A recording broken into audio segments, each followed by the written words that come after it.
There we go. Let me see if I can do something with the background though, because those windows are glaring, and let's try and fix that.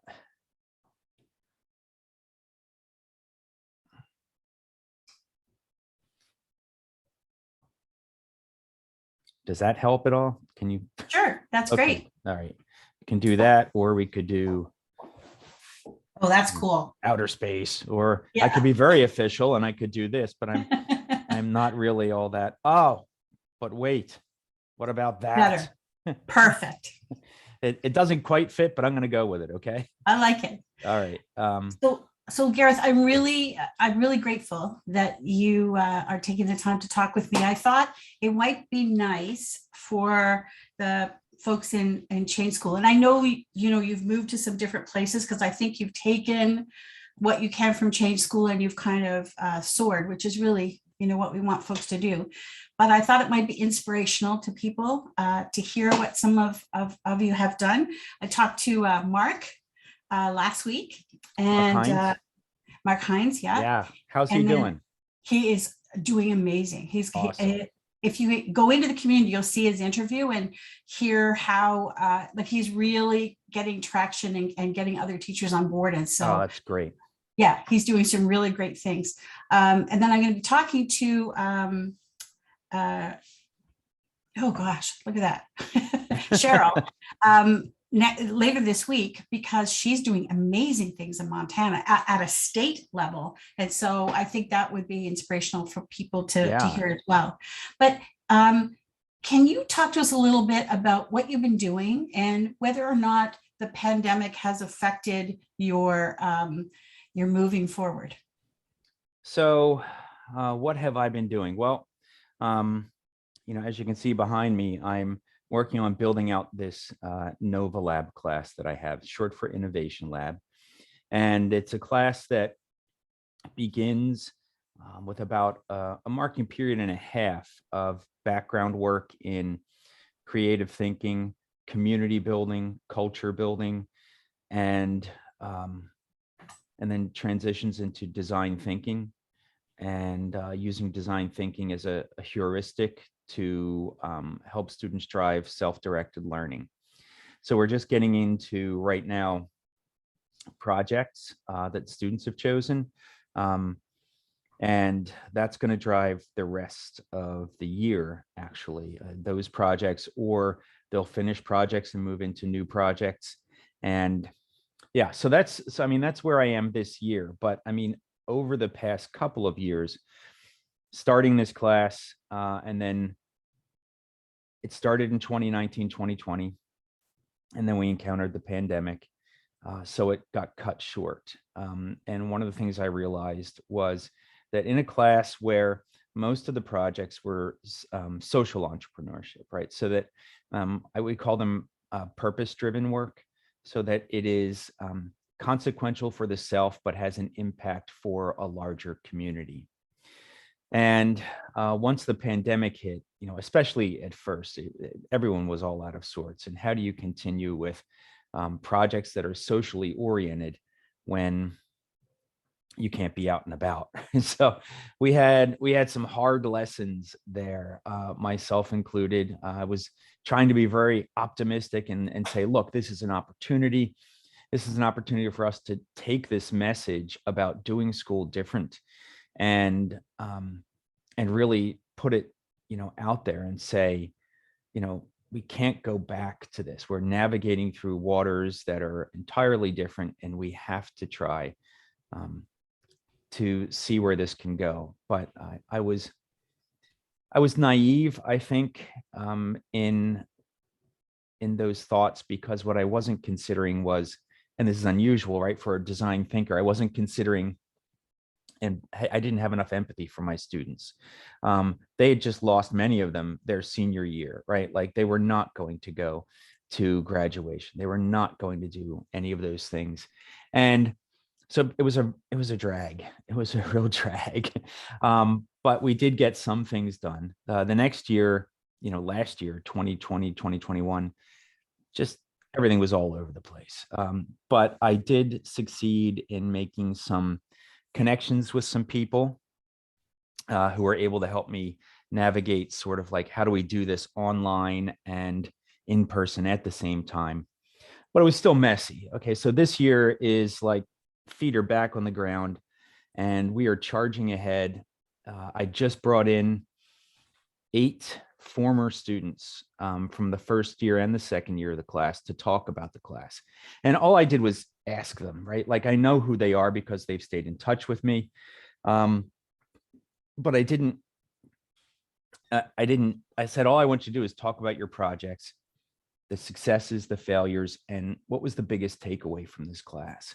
And, as teachers, what we want to hear is that somehow something we have done has had a life altering impact, right? Like, that's just, if you can hear that, you're like, wow, that's great. I mean, I heard that 4, 5, 6 times over from these students, right? Like, that this was something that changed the trajectory of their work and what they saw for themselves in the future. And so if you want to talk about success, I mean, that's, I need to tell somebody about, like, I haven't told anyone about that because, like, as teachers, somebody once said, teachers are dying of humble, right? Like, we are so humble in things, and we don't brag to other teachers, because if we do that, we feel like, oh, well, they're going to not like me for that because I'm talking about my successes. But Jesus, if we don't talk about our successes to somebody, it all stays in the classroom, right? So I really appreciate the chance to be here. So that's what I've been doing with NovaLab.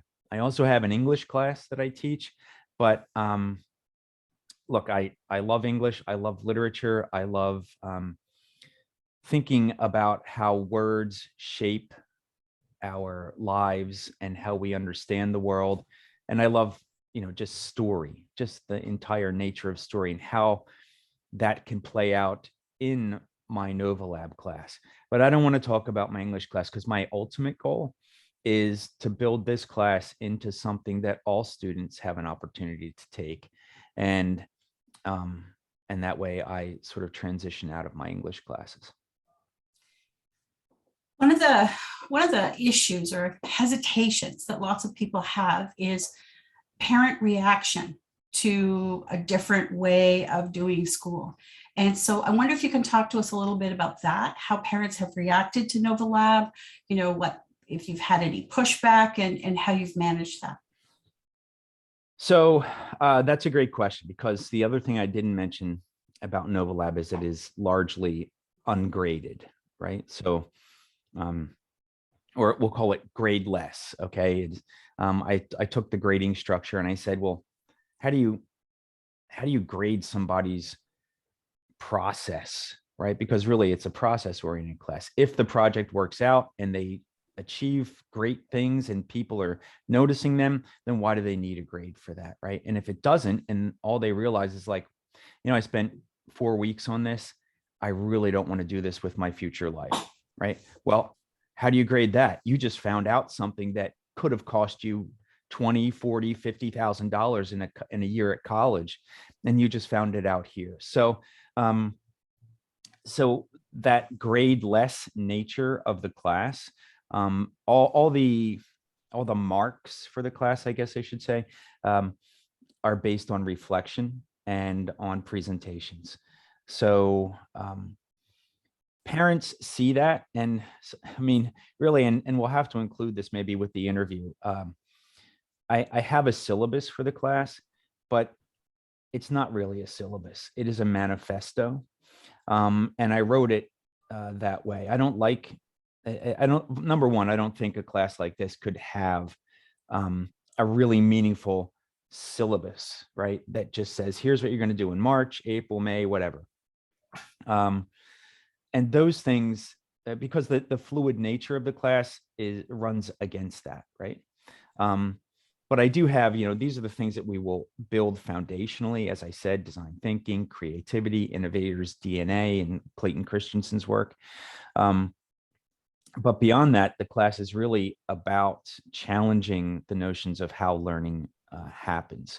And so I send that to parents, right? And parents get inundated with things at the beginning of the year all the time.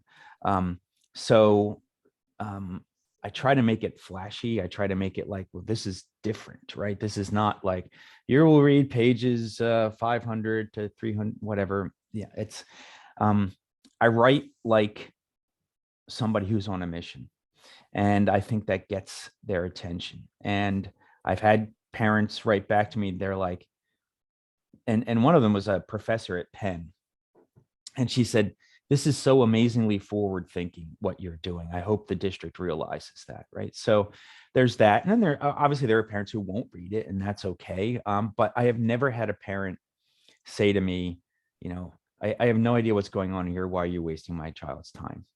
Right? They elect to take the class, and they elect based on word of mouth, based on videos that I've put out, and based on the idea that things, the hope and the wish that things will be done differently in the class.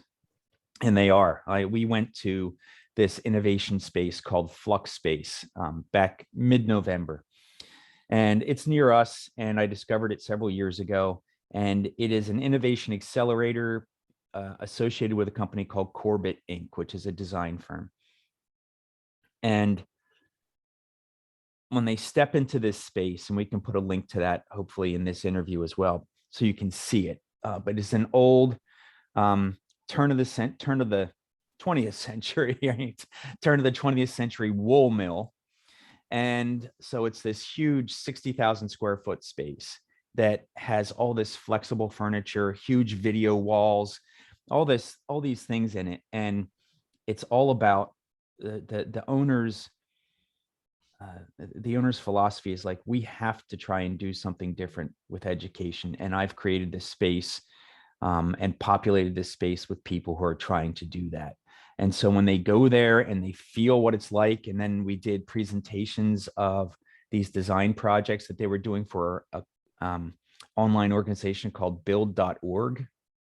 And they're doing these presentations in front of this 9-foot by 16-foot 8K video wall that has their slide deck on it. It was amazing. And they came back, and like, I knew what was going to happen because I'd been there before with students in the first year. And what I knew was going to happen is it was going to be transformative, because this was not a field trip where they were being guided through things. This was a field trip where they were taken into a space. They knew they had certain things to do. They knew we also had a presentation from professors from Drexel University's Close School of Entrepreneurship. But what they didn't know is what it would feel like to be in charge of your time and your space, and to create that space and those working conditions for, 5 hours, right? So they come back and they still talk about it. They're like, Mr. Heidt, like, at the beginning of the year, we were working on community building and culture building, but it still felt like people were kind of in their own spaces. But when we went to Flux Space, that was just like everyone came together, because we realized the potential of what could go on here. So I bring that up because I brought parents into that space as well. 2 parents sat on the panels that were evaluating students, or assessing students on their presentations, and giving them sort of like, in the design world, they call them mid crits, like middle of your project critiques. How do I help you move forward? So that was amazing. And then the other thing that I do is I spend time writing to parents. So I started in 2019, 2020, the first year, I just, once kids started working on their own projects, for some reason, I got into this habit of like doing 5 minutes overview. Here's something really cool that I found. Take a look at this. Okay, you're on your own now. You're on your work on your own projects. Go do great things, right? And kids noticed that I kept saying this, and then I was like, yeah, I guess I do keep saying that. So it became a slogan: do great things. But this year I changed it. I read a piece from a website on Stoicism, and the Stoics are really popular now because Stoic philosophy plays into entrepreneurship very well, right? Because you have to sort of like just go with the flow and understand how to manage those turbulent waters. And so I read this piece, and it was about Marcus Aurelius, and just the reason that he did things was to, you do things in the world in order to build your character, right? And it was about doing good things. And I read that and I said, you know what, I'm going to change my slogan, because we can do great things, and greatness, in America, greatness and superlatives, those are the things that we always put down, right? We are the biggest, the best, whatever. And I think that we can get there in, I don't think those ends often justify the means.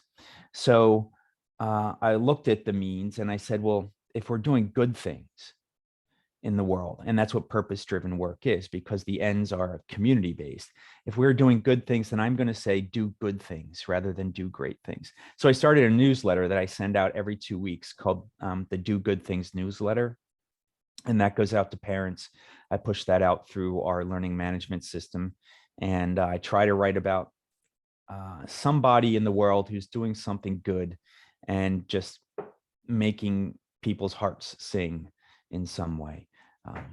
So there's a lot of things I do to bring parents on board. But I think most parents recognize that their child has chosen this for a reason.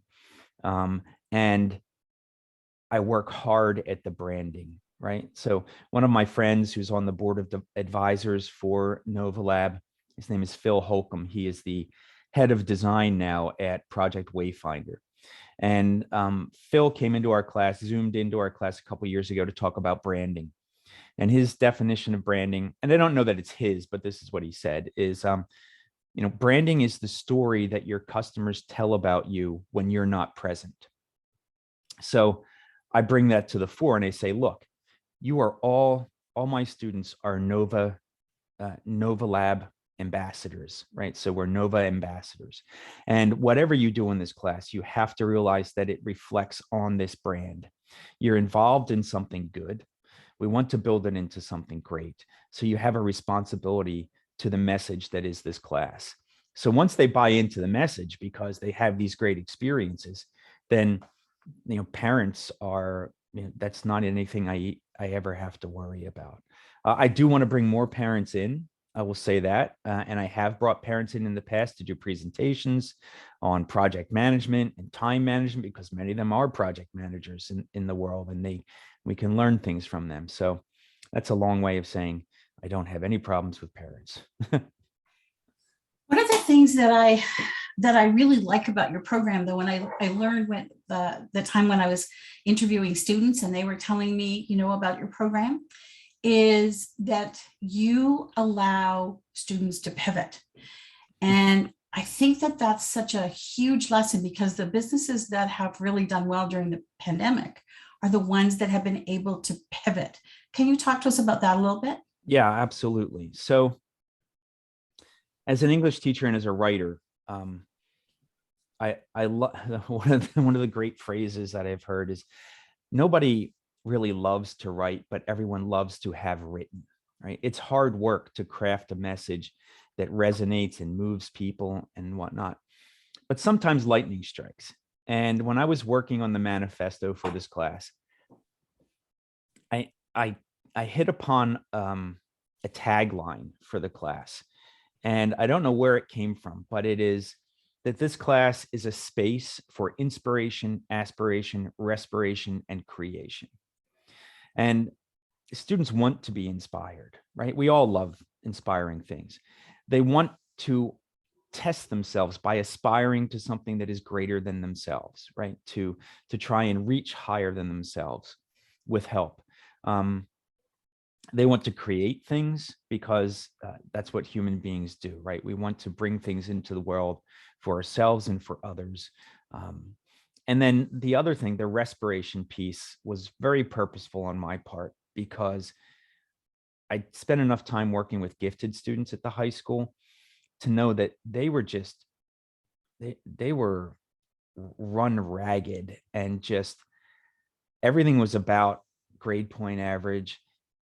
making sure that your college resume, your transcript was the top of the heap or whatever, and you've done your SAT preps and all this other stuff. And I realized that, these students were not happy students, and they had no time to breathe because they were this achievement wheel, right? Like we get to the one step and then up the next step and then the next step. So I'm going to achieve at high school, so I get into a great college, where I'm going to achieve at college so I can get into a great job, where I'm going to achieve higher and higher. And at what point do we take time for ourselves?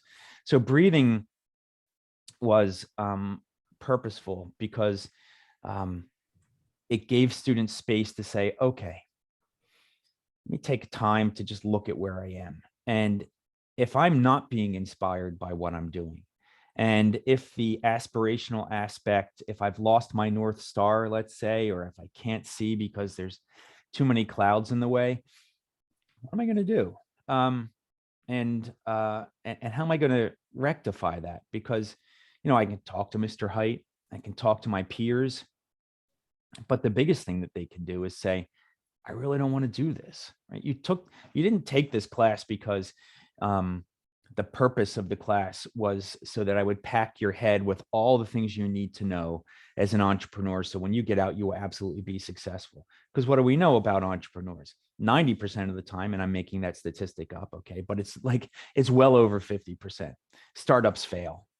And how do you keep pushing and keep moving on? When I first started this class, it was a semester-long prototype, and it ran in 2016 to 2017. And then I didn't have enough students to populate the class for 2 years, right? So is that a failure? No, I kept trying to move forward. I kept trying to think about what I could do, and messaging to the students finally got through. The pivot is crucial.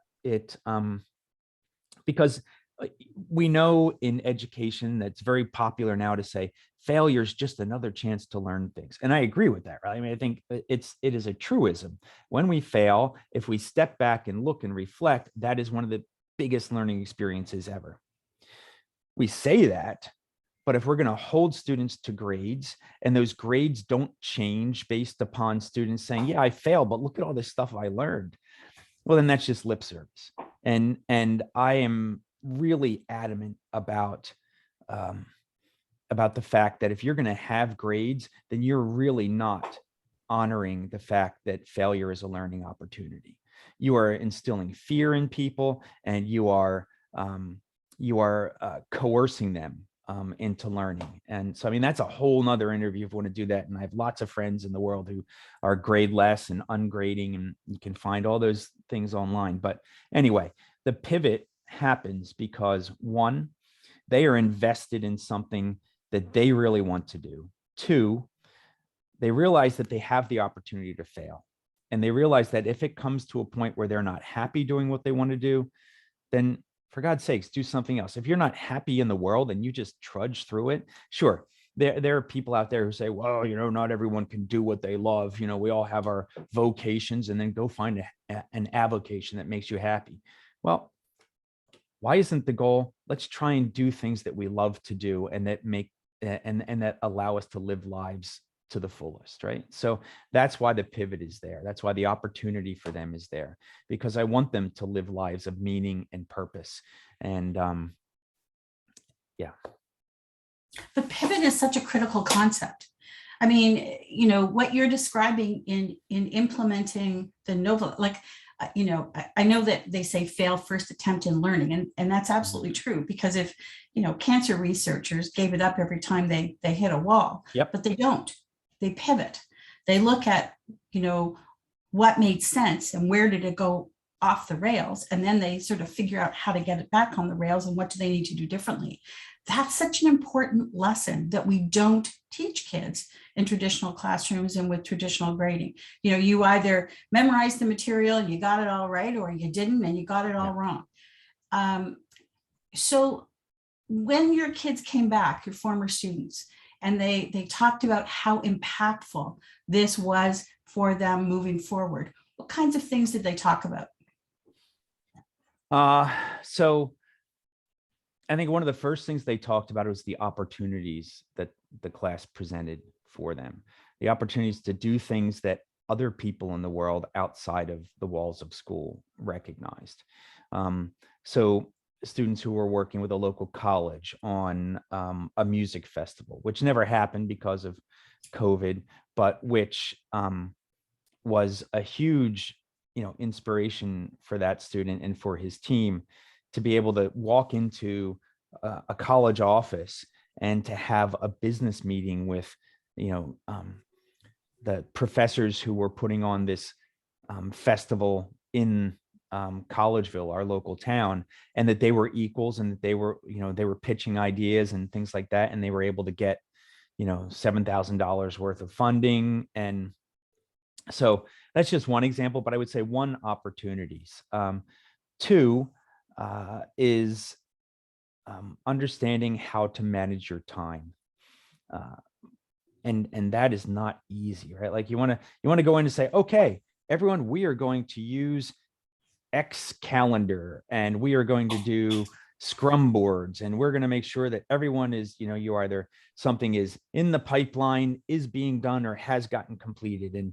And that's just a really hard learning curve for students. It takes a year to really get that for most students. There are some who are very diligent in their calendaring and things like that and getting things done. But I think they realize that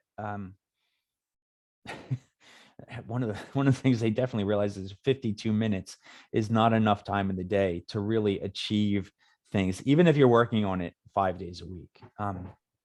And we don't work every 5 days, and we don't work for all 52 minutes. So it's even less than that. So, but time management is one thing. I know one student in particular, she's at Villanova now.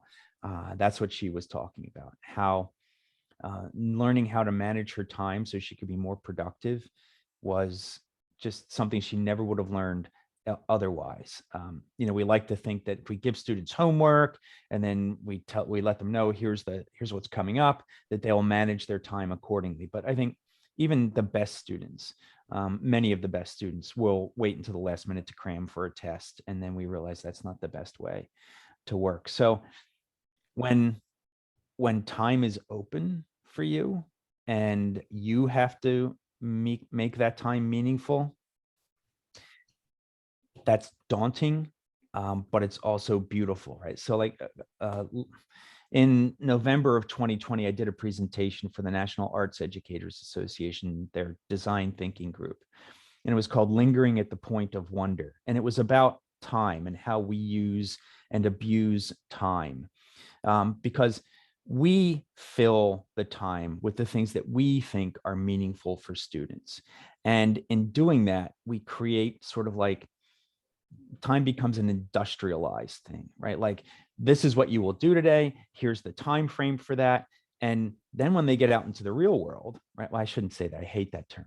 And then when they get out and they're on their own, and someone is not packing that time for them, they don't know what to do, right? Like, and I was guilty of that too. I was a great student in school and in college, and when I got out, I was floundering to the point where I walked into an Air Force recruiting office because I figured if someone else would just tell me what to do, it's so much easier. Luckily, I didn't go down that route. Not that the service and the armed forces is something that people should not do, but it just wasn't. I saw that I needed to learn how to do that. So I think. I think the other thing that they learned is how to be grateful, right? Like those students came back, and as I said at the beginning here, I didn't ask them anything other than say, talk about your successes, your failures, and what you learned. And to hear them talk about what they learned and how grateful they were for that opportunity, not that they weren't grateful to begin with, but I don't think they're going to go back to their math teacher and say, that lesson really changed my life or something like that. You will say, you were a great teacher. I learned a lot in your class and it has helped me in life. But for students to say that they have, fundamentally shifted their worldview, that kind of gratitude is really important. I had one student who came back, and the other thing, one of the things that we do that relates to respiration is every Monday we do like a mindful moment.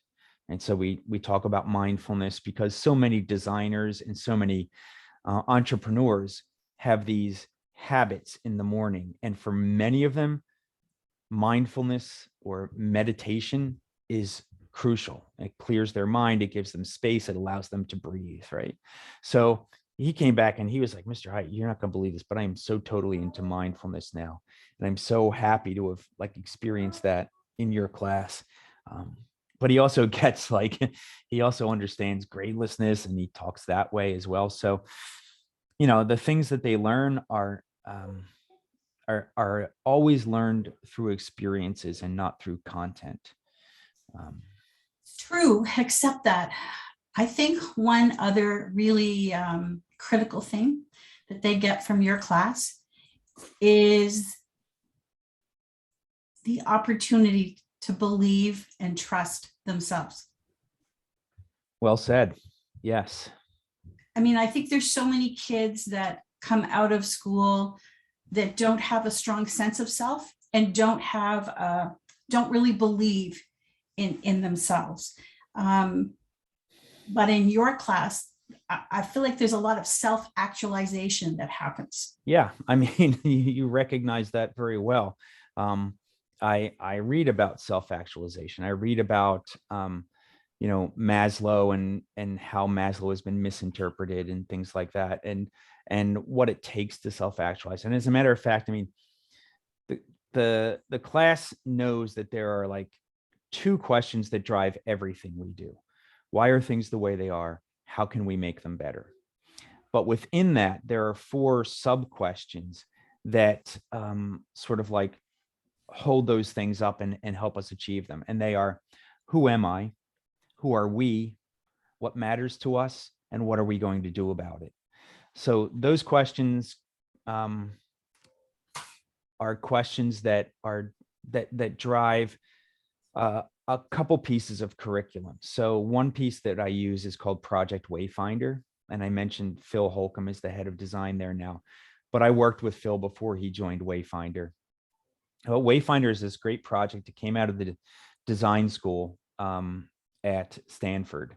And it is all about like the kinds of questions that students are really interested in asking, but nobody is asking. Nobody's giving them the space to explore those questions. And sure, I mean, who am I is, the existential question, the most paramount existential question. We're all searching for that.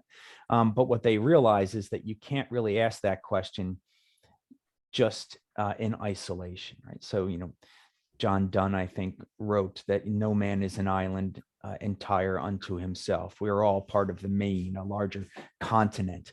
And once they experience that and they get a chance to talk to other students in class that they never met before, and they're dealing with things like, there's this one great lesson we do where somebody is interviewing you about your strengths, and you have a chance to talk about your strengths.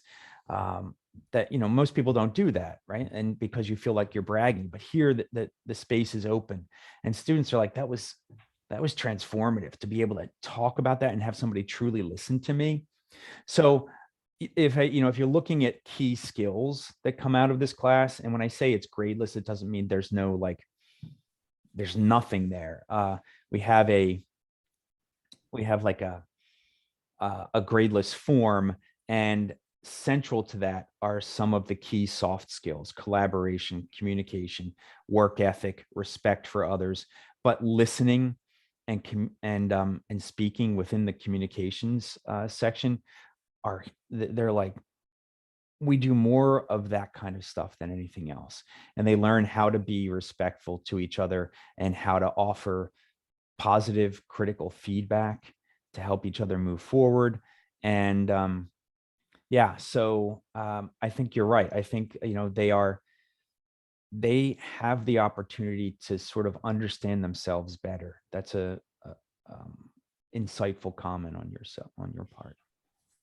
The other thing that strikes me that you do is because in that, why are things the way they are and what can we do to make it better? You are promoting a sense of self-efficacy, that kids have a power to do something and change something that I think lots of young people don't realize or don't recognize. How do you think you model that kind of thinking for your kids? Well, I mean, I think first and foremost is I'm utterly honest and open with them, right? Like, so one of the things that I always talk about is that Novolab is my brand, and this is my project. You're involved in a project. I'm involved with this project. And so for students who come into the class who are really unsure about what they might want to do, but who understand the ethos of the class and what it's based on, one of the things that I'll always have offered to them is like, look, you can work on, a project where I have one student right now who we like to do interviews with people and bring them into the class. So I talked about Phil Holcomb. I've had just recently, I had this young man from California. He calls himself Coach Ballgame. And he is just this amazing young guy who created these like sandlot baseball camps for kids who the goal is not to turn them into Major League Baseball material. It's just to have fun.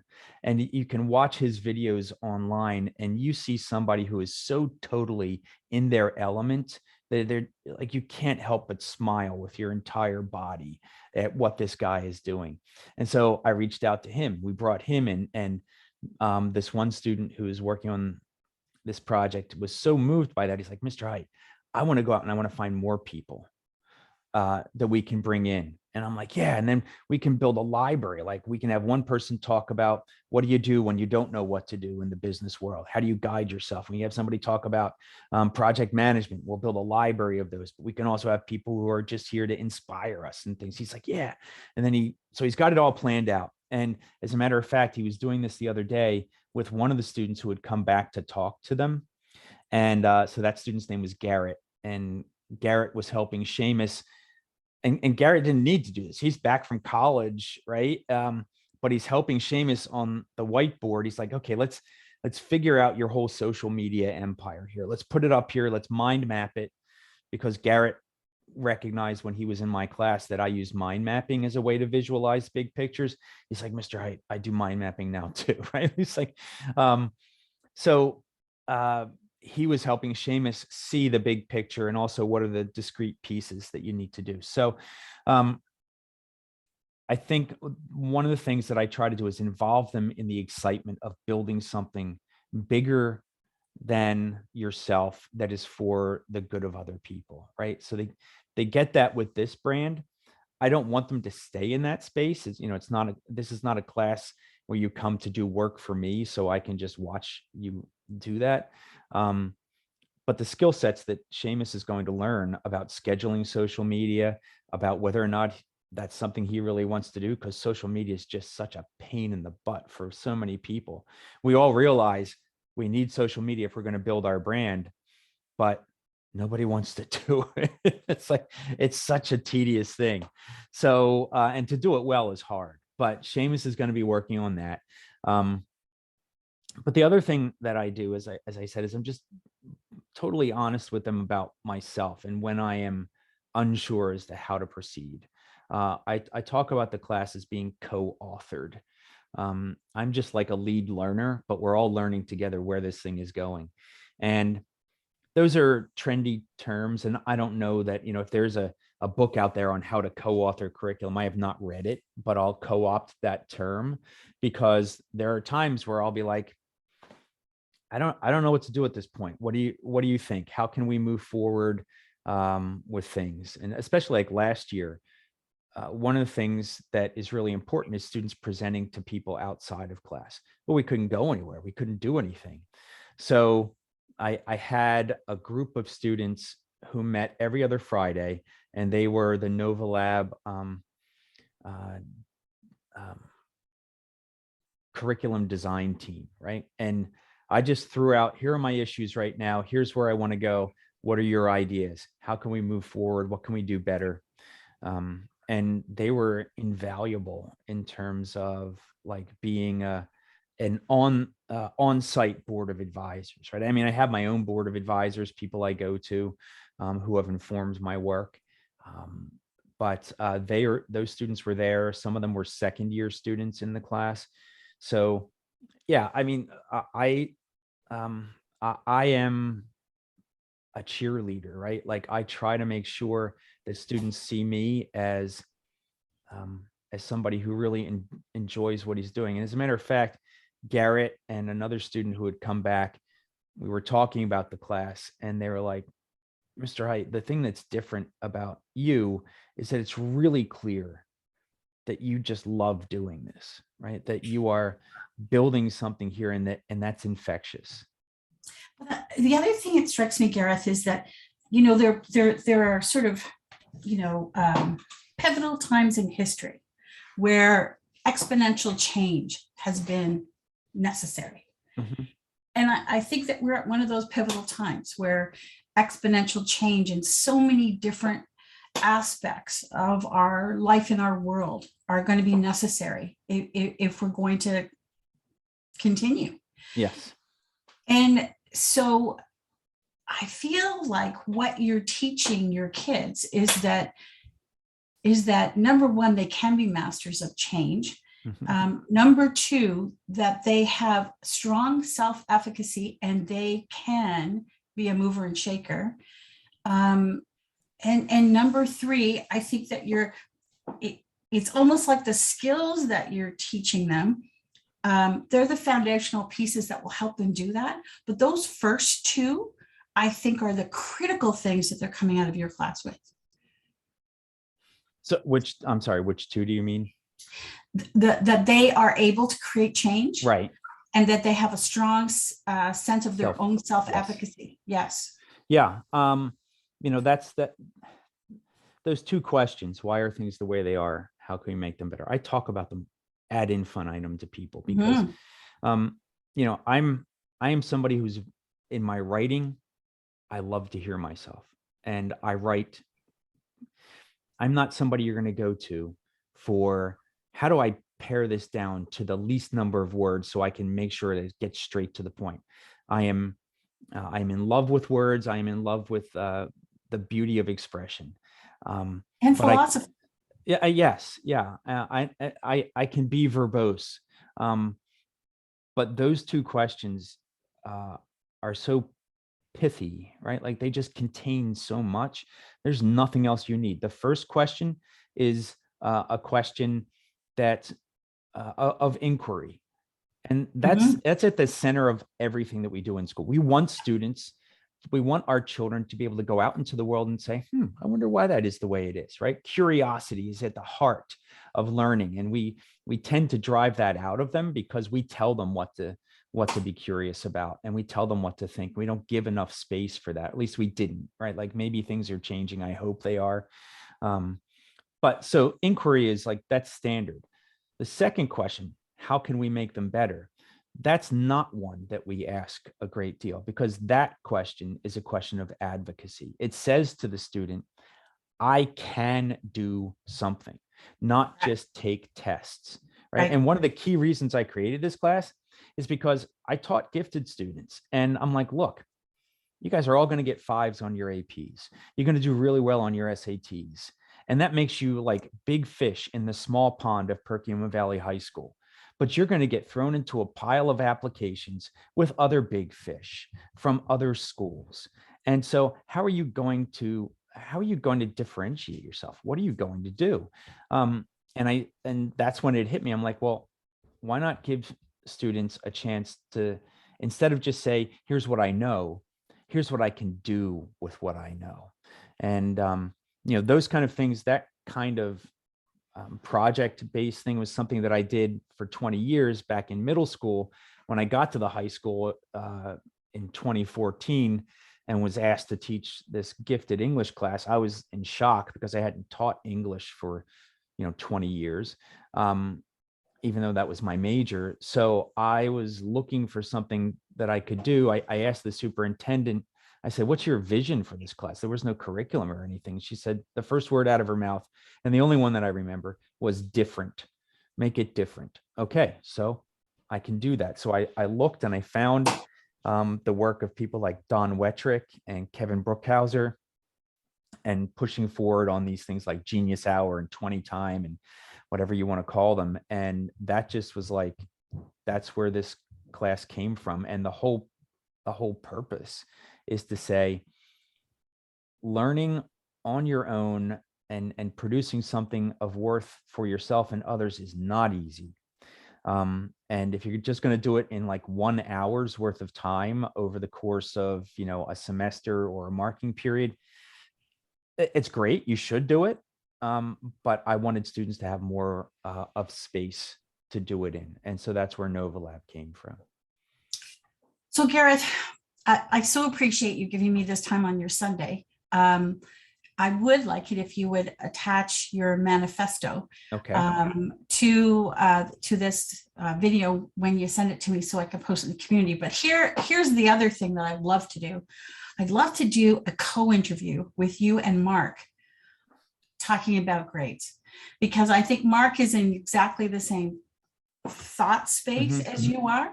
I'm not sure he's as far down the road as you are, but I think having the two of you having that conversation together for folks to hear, because I think it's a critical piece in my view of moving forward in modern learning, is that we have to be doing the things that you and Mark are trying to do. We need to give kids a voice. We need to give kids opportunity to pursue their passions. We need to get to build their sense of efficacy and let them know that they can create change. And we need to change our grading policies. Kids need to want to learn and embrace learning for learning's sake, not for the grade that they're going to get. Yeah. I mean, absolutely. And I love the work that Mark has done. We spoke a while ago, I think Mark and I, back when Will Richardson was just starting Modern Learners and things like that. And that's, that was one of the key aspects that helped me just continue to move forward, is knowing that there are other people out there. Mark is certainly a great person.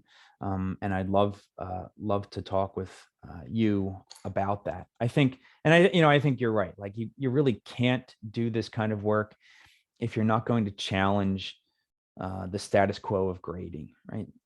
So yes, yeah, you can do that. Perfect. Well, let me give you back to your family for the rest of your Sunday. Let me thank you so much for this interview. And since we used your Zoom, if you could send me the link and a copy of your syllabus, I'm going to post it in the community. And I'm going to get back to you and Mark, because I'd love to interview the two of you together in the new year, and we can talk about grading. Great. Thank you so much. Thanks, Gareth. Take care and Merry Christmas.